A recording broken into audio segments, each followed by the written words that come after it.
सती का त्याग एक दिव्य प्रेम और आत्म बलिदान की अमर गाथा।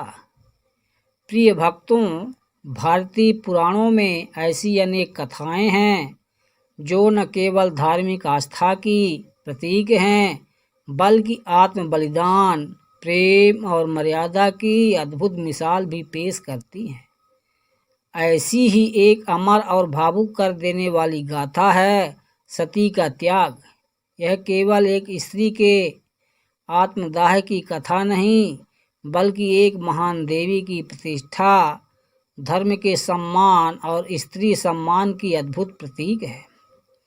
यह कथा देवी सती, भगवान शिव और उनके पिता दक्ष प्रजापति के मध्य घटित घटनाओं पर आधारित है, जो कि शिव पुराण, देवी भागवत पुराण, वायु पुराण तथा अन्य शास्त्रों में विस्तृत रूप से वर्णित है। सती, जो भगवान शिव की प्रथम पत्नी के रूप में मानी जाती हैं, दक्ष प्रजापति और देवी प्रसूत की पुत्री थीं। दक्ष प्रजापति ब्रह्मा जी के मानस पुत्र थे और अत्यंत तेजस्वी व वैदिक ज्ञान में निपुण थे। उनके 60 कन्याएं थीं, जिनमें सती सबसे सुंदर, सौम्य और धार्मिक प्रवृत्ति की थीं। सती बचपन से ही भगवान शिव की भक्ति में लीन थी।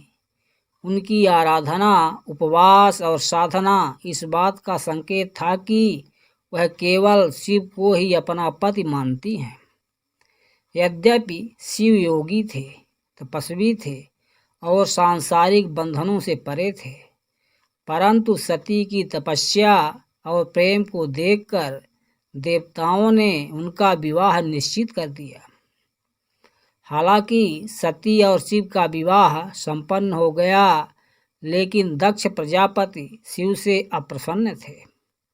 उन्हें शिव का अवघड़ रूप, सर्पों की माला, भूत प्रेतों के साथ विचरण और सामाजिक मर्यादा से परे जीवन स्वीकार नहीं था।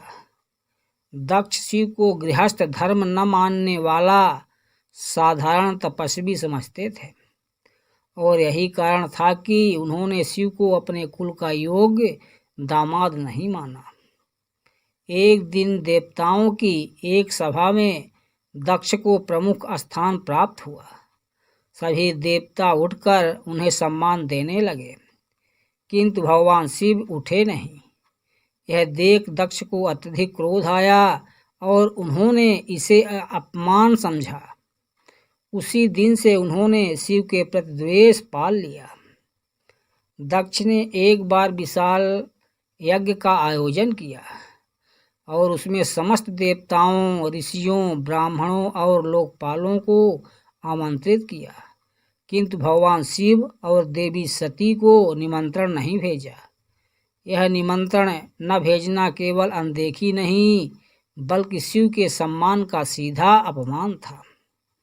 जब सती को यह बात ज्ञात हुई तो उन्होंने पिता के यज्ञ में जाने का आग्रह किया। शिव ने उन्हें समझाया, जब आमंत्रण नहीं मिला तो वहाँ जाना उचित नहीं। तुम्हारे पिता मुझसे द्वेष रखते हैं, वहाँ अपमान ही मिलेगा। किंतु सती यह सोचकर कि वह पुत्री हैं, किसी को भी बिना बुलाए मायके जाने का अधिकार रखती हैं, यज्ञ में चली गईं। जब सती यज्ञ स्थल पर पहुंची तो उन्होंने देखा कि यज्ञ अत्यंत भव्य और विधिवत हो रहा है। वहाँ ब्रह्मा, विष्णु, इंद्र, वरुण जैसे देवता भी उपस्थित थे, लेकिन शिव जी के लिए कोई स्थान, आसन या आहुति नहीं थी।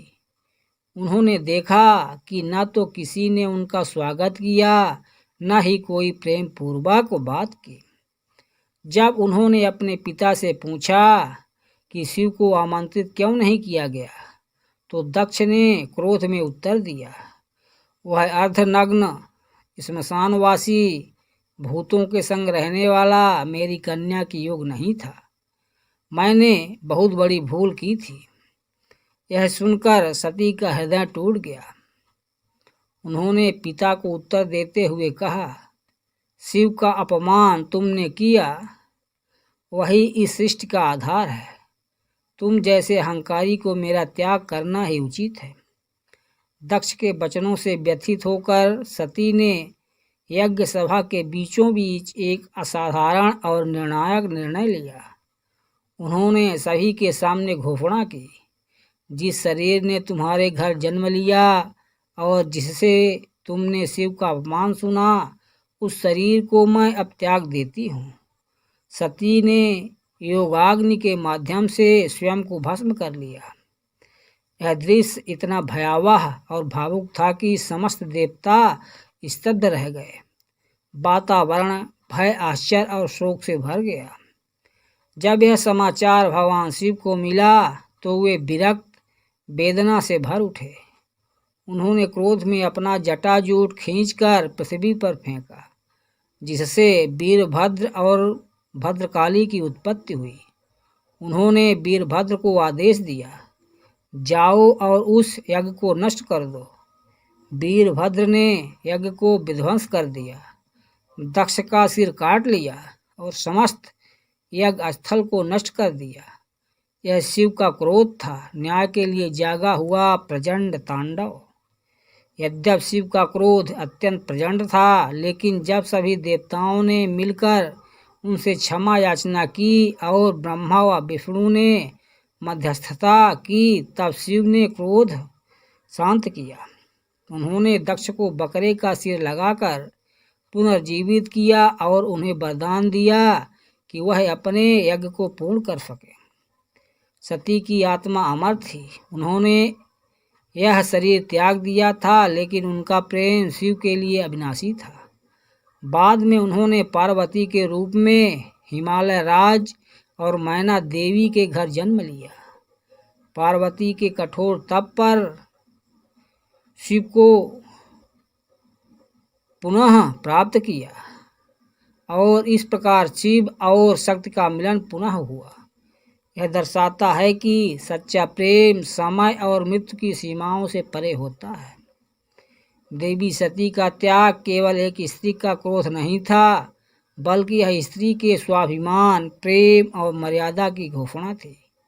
उन्होंने यह स्पष्ट किया कि नारी केवल दया या करुणा की मूर्ति नहीं, बल्कि सत्य और सम्मान के लिए सर्वस्व त्याग सकती है। यह कथा आज भी एक प्रेरणा है उन सभी के लिए जो प्रेम, प्रतिष्ठा और सत्य की रक्षा के लिए अडिग रहते हैं। प्रिय भक्तों, इस प्रकार की पौराणिक जानकारी के लिए कृपया वीडियो को लाइक और चैनल को सब्सक्राइब कर लें।